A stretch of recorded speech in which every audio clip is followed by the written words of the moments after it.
Salve pessoal! Então, segundo vídeo da nossa sériezinha, esse aqui vai falar um pouquinho sobre a definição que vocês mesmos apresentaram de tecnologia. Tá? E aí a gente vai começar a brincar aqui com algumas noções, é um vídeo curto, né? Só para vocês terem esse conceito em mãos. Tem várias possibilidades conceituais, né? Já vou avisando vocês. Aqui a gente emprega, na realidade, uma intersecção de vários conceitos diferentes, né? Então aí colocados, eu particularmente sempre me sirvo, né, nessa questão, nessa primeira questão que aparece aí, que é a tecnologia e técnica, que vocês levantaram durante a aula, eu sempre me sirvo do pensamento heideggeriano. Eu acho um pensamento um pouquinho mais assentado sobre essa questão, vamos colocar dessa forma, né? Então o que que acontece, né? Como é que nós definimos tecnologia?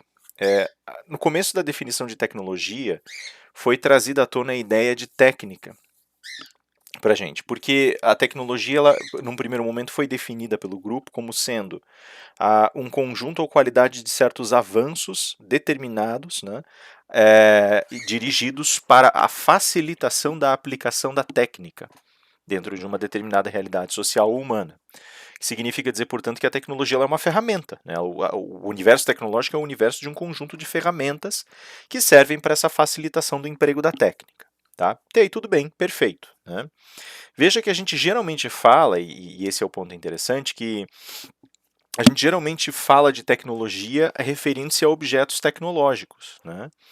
E aí a gente não para muito para imaginar mais ou menos a constituição específica que vocês também lançaram lá na sessão, os presentes lançaram na sessão, né?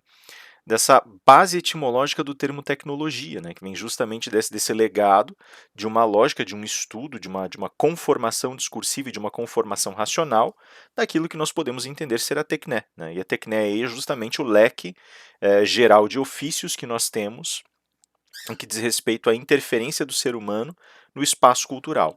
Então existe aqui, de certa maneira, uma ideia de que a tecnologia ela se desdobra sobre ela mesma.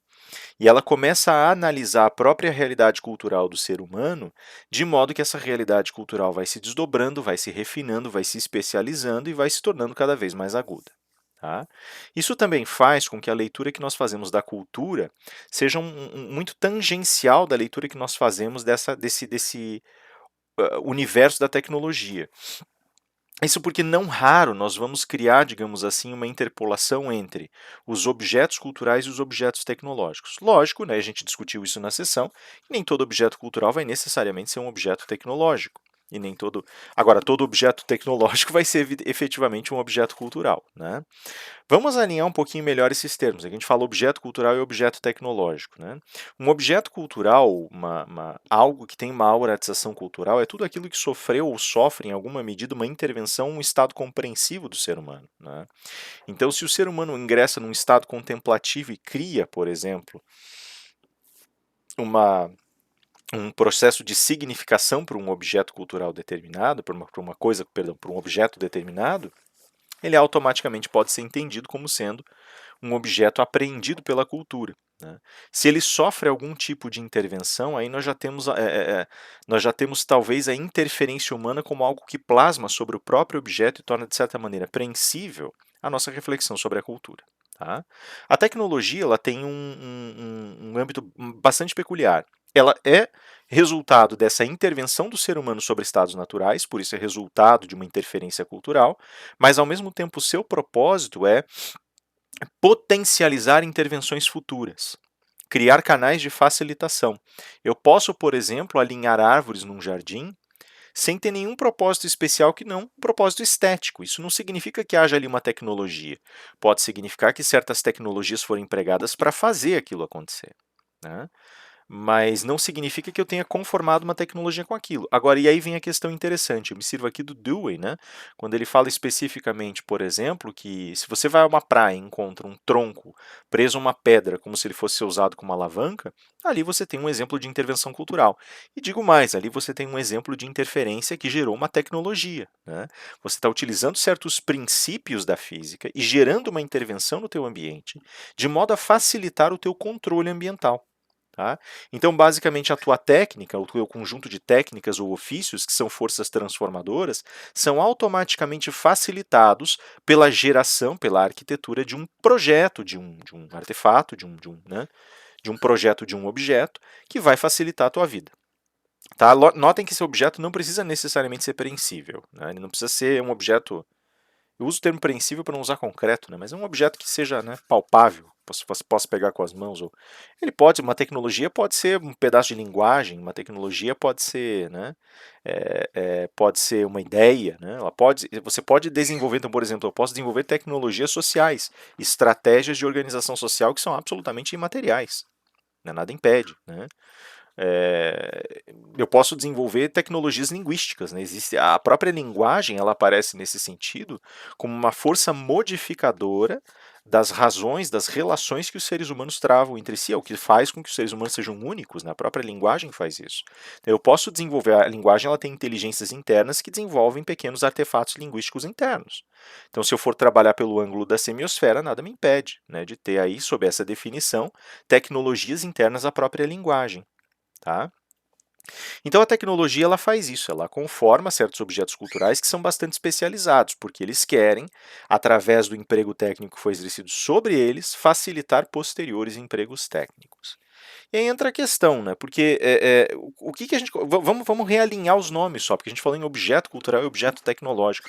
Só que tem uma coisa: o objeto que a gente está falando, ele pode ser entendido como objeto? Sim, só que ele é uma categoria muito especial de objeto. Ele não é só o objeto da fenomenologia que é observado, contemplado, entendido e manipulado. Ele também, a partir do momento que ele passa por esse processo de auratização, por esse filtro constitutivo que é dado pela interferência humana, qualquer categoria de objetos, sejam culturais, sejam tecnológicos, né, nessa especialização tecnológica, eles passam a representar traços específicos de uma determinada cultura e uma determinada época. Né? Então, se eu parar para pensar, por exemplo, nas clepsídras, aqueles relógios de água, eles originalmente foram inventados na Grécia. Né? Então, eu posso pensar na Grécia Antiga, posso pensar nos relógios de sol e nas civilizações antigas que inventaram ou construíram os relógios de sol em primeiro momento, posso pensar nas triremes, por exemplo, como tecnologias do seu tempo, posso pensar no arado, por exemplo, como uma tecnologia do seu tempo, um moinho de vento como uma tecnologia do seu tempo, um moinho com quadro móvel, né, que foi posicionado pela primeira vez lá na Holanda, né? Nós vamos ter também como uma tecnologia. Então, tudo isso são tecnologias de suas épocas e traduzem suas épocas, talvez até representem suas épocas. Esses elementos, que são elementos culturais, eles são chamados de artefatos culturais. Né? Então, o artefato ele é um objeto que, uma vez reposicionado sob o olhar do arqueólogo, recepciona, digamos assim, ou emana a partir de si um conjunto de qualidades culturais que retratam determinada época de vida, tá? Determinado período, determinado zeitgeist, determinado período de pensamento. O artefato tecnológico não é diferente. Né? Eu falei aqui de vários artefatos que são artefatos culturais, também são artefatos tecnológicos, que retratam seus períodos, suas épocas. Né? E eu posso falar sobre os avanços tecnológicos mais recentes, a gente até falou no último vídeo ali, né, sobre algumas questões epocais do desenvolvimento tecnológico. Eu posso falar, por exemplo, né, sobre a esteira de produção, como sendo uma tecnologia que traduz um aspecto, uma determinada ambiência e um olhar sobre sua época. Eu posso pensar, por exemplo, na tecnologia da equipagem dos motores alimentados a vapor, a carvão, né? Então alimentados com carvão e daí com vapor que vai, né, ser produzido a partir da queima desse carvão. Né? Esses motores que funcionam à base dessa potência são também elementos de sua época. Né? O próprio, eu tinha comentado sobre o Neil Postman, por exemplo, ele mesmo comenta assim, se não há uma estátua em Chicago que mostre homens matando porquinhos, e construindo ferrovias, deveria haver, como há uma estátua do Minuteman em Boston, né? Porque aquele indivíduo ele é símbolo de uma época, de um tempo mais antigo, né? Que é o tempo em que, antes da grande industrialização dos Estados Unidos, basicamente os Estados Unidos eram estradas de ferro, criações de animais no campo e plantio, né? Então, assim, há ali um retrato da época, fala-se, comunica-se algo da época. No nosso caso aqui, por exemplo, a gente pode pensar naqueles computadores pessoais, né, nos PCs da IBM, como representando ali as décadas de 70 e 80, na formação primordial dos computadores pessoais. Né? Na nossa época, os tablets são mais característicos, talvez, né? Os notebooks, os tablets, os celulares, né? A interface diretamente dirigida para a tela, né? Ao ponto da gente até esquecer um pouquinho as velhas torres, né? Foram redesenhadas esses tempos aí, tempo atrás aí pela Apple, né? A Apple tentou emplacar a venda de torres de computador novas, redondas, assim, né? Tinha um esquema no design delas, mas não fez lá tanta diferença assim, né? Não é esse o atrativo da torre, né? Não é essa a questão. Mas assim, a gente tem efetivamente tecnologias que caracterizam determinada época, né? No nosso caso, a gente pode falar que a internet nos caracteriza mais que esses objetos preensíveis, a própria internet, né? A própria rede de computadores nos caracteriza, as redes sociais, né? Então são todas tecnologias que caracterizam o nosso tempo. E aí a gente chega na questão da técnica, que é muito curiosa, porque a questão da técnica ela envolve a técnica em si, por si ela envolve uma série de procedimentos internos que, uma vez construídos em certo compasso, determinam a projeção de resultados visíveis, mensuráveis, né? E a técnica, né, herdeira da técnica grega, que era um pouco mais ampla, na realidade o ofício grego era um pouco mais amplo que a nossa técnica, né? A técnica ela tem essa característica de ser repetível, digamos assim, de ser reprodutível, de poder ser ensinada enquanto parte de um ofício mais amplo, mas de ter, de trazer resultados muito palpáveis dentro da sua composição. E isso traz um problema sério, né? O problema que é discutido principalmente no Heidegger e nos seus pares da sua época é sobre como a técnica vai influenciar em sentido próprio a espécie humana, né? Na época eles não entendiam ainda. A técnica ela começou a remover, ela começou a deslocar determinados elementos da reflexão metafísica para o interior de certos atributos práticos da personalidade. O que significava basicamente que a técnica ela não te exigia nenhum tipo de reflexão elevada para que ela tomasse curso. Ela, mais do que isso, não exigia que você tivesse um domínio completo dos processos que levam à constituição de um determinado objeto, de um determinado produto, né? A técnica não permitiria, nesse sentido, a expansão de uma reflexão, ela não estimulava isso. E havia um temor muito grande no que diz respeito a como a técnica, enquanto elemento de procedimentalização da vida, integraria a questão da cognição humana, da vida humana, e como essa mesma técnica criaria certos impactos nessa vida humana. De modo que havia ali uma pergunta fundamental, né? O que acontece se a técnica nos desumaniza? Como é que vai ficar o ser humano depois? E o Heidegger deu uma resposta muito interessante que, em certa medida, vai ser retomada e reproduzida depois pelo Habermas, quando ele vai tratar da questão da manipulação genética ali na década de 90, né? O Heidegger teria dito o seguinte: olha, a técnica ela ocupa um lugar no mundo assim como o ser humano, né? E o ser humano ele se serve dessa técnica. A razão pela qual a sua constituição, o seu compasso geral, é ao mesmo tempo o compasso de algo que se integra paulatinamente a essa existência humana. O que o ser humano vai ser daqui para frente? Bem, a gente vai ter que olhar, né? A gente vai ter que fazer a aposta para ver. A verdade é que a humanidade ela vai se adaptando e vai galgando espaços, e o que quer que resulte de suas transformações há de ser a humanidade, porque há de ver especificamente dessa coluna que vai sendo conformada, constituída, gradualmente elaborada e que vai atingindo certas configurações novas, sem dúvida alguma, mas configurações que efetivamente trazem a novidade para o humano. Então ele fala, não vai se descaracterizar o humano ao ponto dele se perder, né? A gente não sabe o que vai ser, mas a técnica somada à humanidade ela vai passar a ser um atributo humano e vai constituir em sentido próprio aquilo que a humanidade acabou se tornando. Então, a humanidade vai ser o que tiver que ser, né? É mais ou menos o que o Habermas coloca no sentido da manipulação genética. Só que lógico que ele torce um pouco o argumento aqui, porque a técnica ainda é alienável em relação ao ser humano. Ainda existem alternativas, como o Postman coloca, né? Mencionando um pensador da modernidade, né? Alguns pensadores da modernidade, ele fala assim, olha, se eu olho para um relógio, por exemplo, né, e vejo que o relógio marca o tempo, marca as horas, eu posso entrar no jogo do marcar as horas no relógio. Só que eu também posso me perguntar como e por que o relógio marca as horas. Eu posso fazer a reflexão metafísica, né? Então, enquanto o produto técnico não está tão, enquanto ele não, mesmo que ele permeie a minha vida todo dia, enquanto eu consigo alienar o meu olhar dele, tá tudo bem. O problema é que no desenvolvimento tecnológico mais recente eu já não consigo me despegar disso, né? Eu já não consigo me destacar. Por que a gente coloca. A gente já vai falar das transformações e como elas nos afetam, né? Por que eu não consigo me despegar? Porque a alteração genética ela é uma transformação física no ser humano. Ela é uma transformação que, uma vez deflagrada e perpetuada, ela se estabiliza como uma nova experiência do humano, ela transforma a perspectiva de vida, a perspectiva de mundo do ser humano, um vértice do ser humano, por assim dizer, né? Para citar aqui o Wexkull. Se eu for falar, por exemplo, sobre a experiência da internet, eu consigo me alienar dela hoje? É muito difícil dizer que eu consiga, né? O ambiente foi de tal forma transformado pela experiência da rede de computadores que eu não vejo mais notícias do mesmo jeito, eu não formo mais, eu não tenho mais os mesmos canais midiáticos como sendo peças centrais, peças relevantes, ou tão relevantes quanto eram, do meu estado comunicacional de formação de representações simbólicas, de signos em termos sociais. Então isso tudo massifica para uma incapacidade da gente retornar para um estado anterior a essa transformação. Aí nós temos dois grandes âmbitos de transformação que têm que ser tratados. Primeiro, das transformações tecnológicas, e no compasso dessas, o que aconteceu no âmbito de transformações sociais. Aí a gente vai entender qual é a diferença dessa revolução tecnológica que a gente vive em relação a todas as demais, né? Nós separamos 4 campos de transformação nesse caso, sendo esses 4 campos a compreensão, a cognição, o patrimônio simbólico e a psique, né? O que acontece? Nosso campo de compreensão e nosso campo de cognição são muito íntimos e eles se transformam já de cara. Mas por que a gente vai dizer que os dois se transformam já de cara? Primeiro, porque o campo compreensivo ele já não estabelece mais a possibilidade que eu acabei de colocar de uma reflexão metafísica. A compreensão ela tem uma certa temporalidade, ela tem um certo ritmo, ela tem um certo compasso.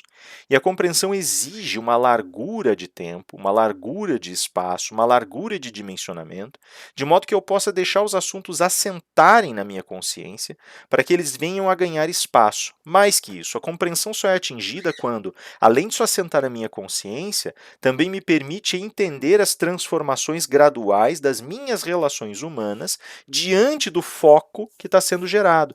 Então, as minhas experiências vão se transformando gradualmente. Passo a passo, elas vão se refazendo, se reconstituindo, e nessa reconstituição, essas informações que eu recebo, essa trama compreensiva que eu alerto, que eu alego, que eu levanto, que eu suscito, ela vai se incorporando à minha vida. O problema é que agora as minhas relações são todas mediadas e são todas dirigidas. Elas são já sempre relações intersubjetivas, o que já muda, já transforma o impacto da minha vivência. A minha vivência destacada de uma possível solidão, ela se vê sempre sob a ingerência e sob o curso de observações que outras pessoas podem vir a fazer o tempo todo. Esse é um problema. Agora tem um segundo problema. Qual seja, o problema que deflagra a relação enquanto um processo é, é, é, um processo que não me permite mais alcançar diretamente o objeto da minha expectativa. Assim como essa relação é sempre, assim como o outro está sempre presente influenciando meu olhar, minha relação é sempre mediada por representações que são cada vez mais consolidadas em bolhas informacionais, que eu já tinha colocado lá no vídeo anterior de passagem. E isso significa, portanto, que nós temos uma dificuldade muito grande de buscar esse assentamento na realidade. O Baudrillard, por exemplo, vai falar do hiperreal e vai levantar essa hipótese para tentar mostrar que nós já não conseguimos mais alcançar nenhum senso ou nenhuma trajetória de realidade, do real mesmo, não é nem de realidade, mas do real propriamente dito, já que agora nós estamos imersos num espaço de preservações, conservações e desconhecimento, num mundo museificado e que, além de ser museificado, também está sendo sempre operado por meio de simulações, de simulacros, né? Usando esses simulacros, que são peças de representações verdadeiras, para que a preservação do verdadeiro aconteça. Né? Então é como você ir, por exemplo, visitar, né? Eu vi esse exemplo aí, uma professora polonesa deu esse exemplo. Vou então visitar uma vila da época da época da Idade Média e entro na vida e vejo que está tudo muito limpo e bem construído e falo assim, nossa, que legal a reforma que vocês fizeram, porque o original deveria estar todo deteriorado e gasto, né? Ele fala assim, na realidade isso aí não é original. Como assim não é? Olha, foi construído com as mesmas técnicas, com o mesmo material, do mesmo jeito, com o mesmo corte, reproduzindo exatamente como as coisas eram. Mas é com material novo, porque aquele lá estava velho, sujo, gasto e cheio de bichos, então nós tivemos que retirar tudo. Então, assim, você foi para visitar o original, você tem algo que é em toda expectativa original, mas foi feito séculos depois por mãos distintas e, portanto, não é original. É um simulacro e ele é tão cruel, ele é tão brutal que ele engana em tudo, porque afinal das contas ele copia com precisão tudo aquilo que é o original, só que não é o original. Sim, a matésis que forma já é outra. Então, assim, isso me alija, me aliena da compreensão. Tem algo que é perdido. Eu dizer, mas o que é perdido ser idêntico? Aí é que está a grande questão. Perde-se a experiência do original. Porque o mundo agora é um mundo de simulacros e preservações. Percebem? Daí nós temos o exemplo, o modelo da cognição. O que o cognitivo nos oferece, né? O cognitivo nos oferece um processo intelectual que permite a gente tomar contato com o mundo e, ao tomar contato, construir nossos próprios mecanismos psicológicos e mecanismos de concepção de representações. É assim que nós formamos nossos conceitos e ideias, né? Mas por que muda o traço cognitivo? Veja, nós não estamos mais falando, por exemplo, de indivíduos que estão ligados, sobretudo, à leitura de livros, né? O livro ele vai se tornando cada vez menos interessante. Lógico, tem muita gente que fala assim, eu prefiro ler o livro e assim por diante, sem dúvida. Mas pense à larga, né? Se a gente já não teve, desde a deflagração dos outros canais midiáticos, rádio e TV, uma perda considerável de espaço da leitura, no sentido amplo, né? Mais que isso, hoje, muito embora a gente tenha evidentemente um público seleto que continua lendo livros, a linguagem ela se torna menos escrita e mais visual, é uma linguagem produzida através de outras linguagens, né? Perdão, é um discurso produzido através de outras linguagens, então linguagens visuais, linguagens imagéticas, através do movimento, através da expressão, da performance. Então, por um lado, há um enriquecimento cognitivo, porque as linguagens são mais variadas. Por outro, certas estratégias cognitivas vão desaparecendo. E aí a gente pode levantar o argumento que o Postman levanta, que o Peter Burke levanta, que uma galera lá, se não me engano, o próprio McLuhan levanta, várias pessoas que vão trabalhar com a questão dos canais midiáticos e com a semiótica e com a questão das linguagens vão levantar. Quando você tem uma grande mudança nos teus meios de concretização e confecção da linguagem e comunicação, você também tem uma grande mudança cognitiva. Pensa, por exemplo, como a invenção da imprensa permitiu divulgar ideias e sedimentar ideias que antes ficavam reservadas apenas para o espaço privilegiado daqueles que podiam pagar um copista para ter um livro em casa, né? Então, pensem na dificuldade que isso vai intensificando e vai gerando. Para nós, o problema é semelhante. O que vai acontecer agora? Que a gente não precisa mais dos livros, que está ficando caro publicá-los, né? E que é mais barato ter eles na tela, e que é mais acessível e barato ainda vir vídeos, né? Tava vendo uma discussão hoje de um rapaz explicando assim com propriedade, né? Falando sobre a questão, sobre questões ecossistêmicas e falou: eu vi um vídeo sobre o assunto. Tudo bem, né? Nada contra o vídeo, não é isso. Tanto que eu estou fazendo um vídeo aqui, mas veja como a linguagem se transforma. Né? Veja como a linguagem é recomposta. E o mais interessante, a linguagem falada, né, a fala, ela é efêmera. Só que através da gravação ela perde sua efemeridade, o que também significa que a falibilidade da linguagem não revisada aparece em plenitude no vídeo. Então, o preparo mental é outro, o preparo, né, o resultado é outro, tudo é diferente. Né?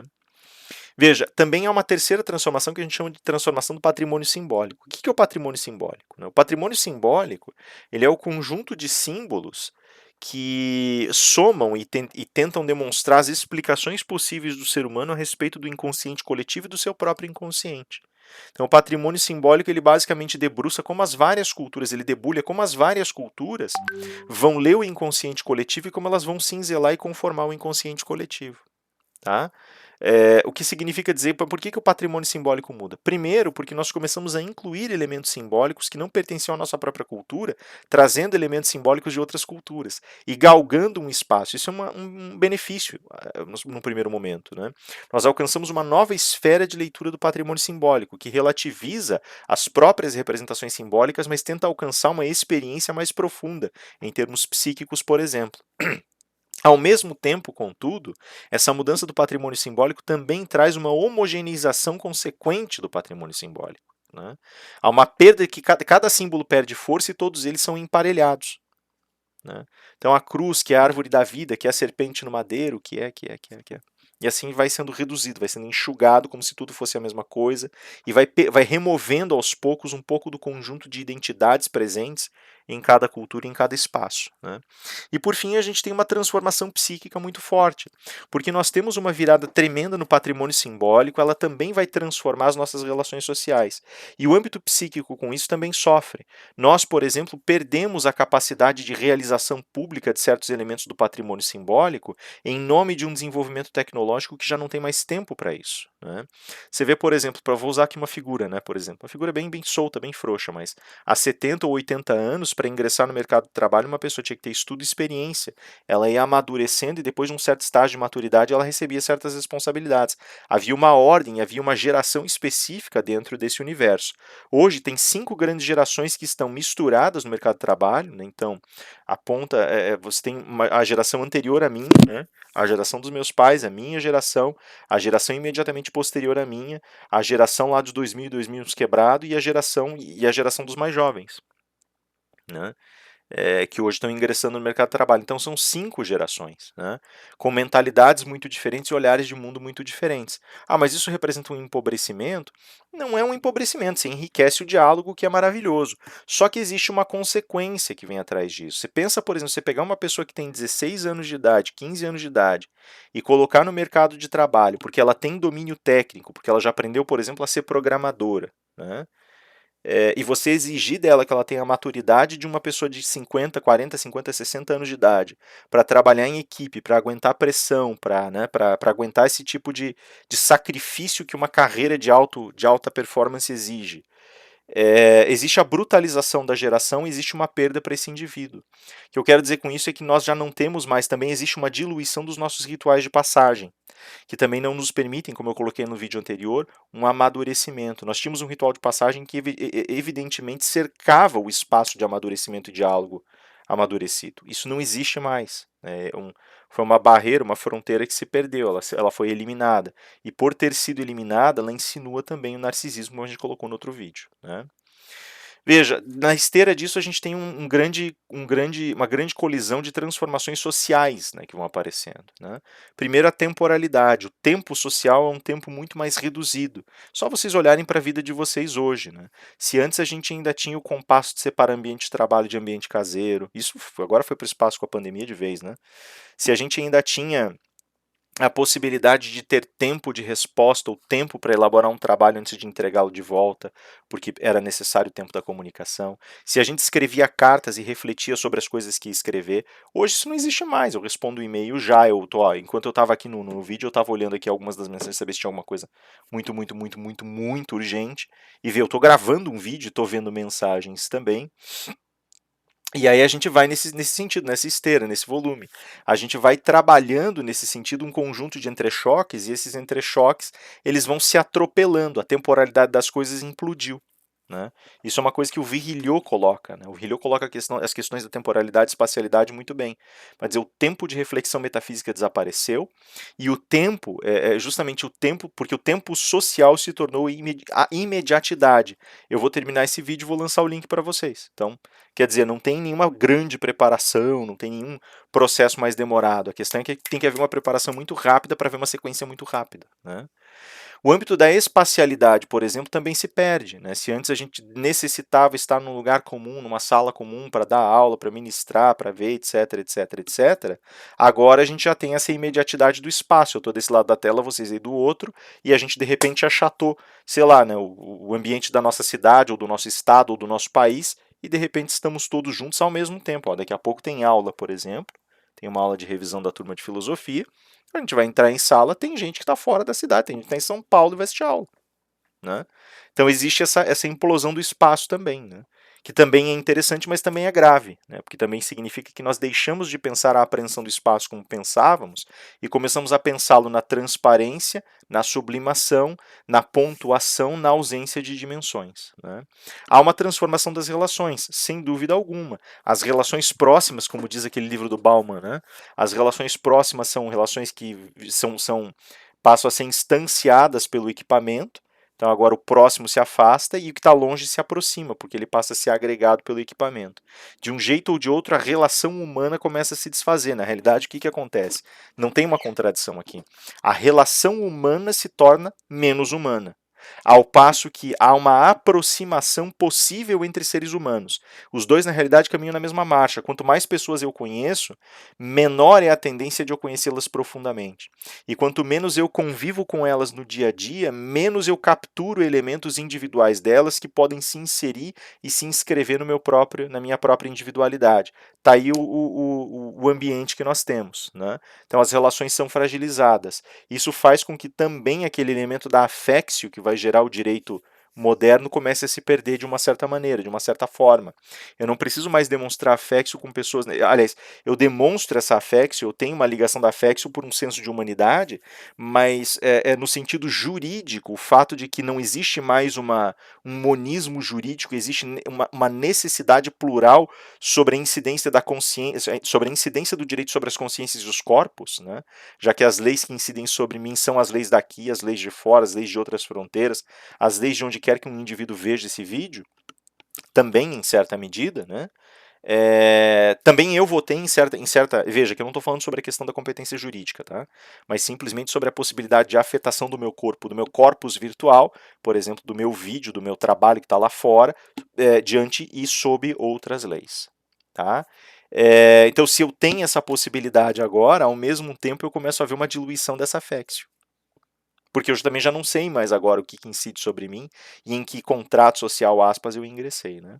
E por fim, o elemento da produção que também se altera. Não preciso nem falar que a produção agora é acelerada, às vezes ela é sob demanda, ela tem atribuições minimamente individualistas, como a gente viu lá na questão da pós-digitalização, ela tem características globais, ela trabalha em fluxo, ela opera de uma maneira, isso é muito interessante, ela opera de uma maneira não visível no mercado, né? Ela já era obscura, agora ela se obscurece de vez, né? Então você pede o lanche na tua casa, recebe o pacotinho, ele foi feito numa black kitchen, quer dizer, uma cozinha que você nem sabe que existe, que tem aí do lado da sua casa, você nunca viu essa cozinha funcionando. Ela é um armazém fechado, não tem propaganda, a pessoa que trabalha lá não tem rosto, mas ela está te entregando a comida. E aí daí tem uma marca que você contrata e a comida vai por essa marca parar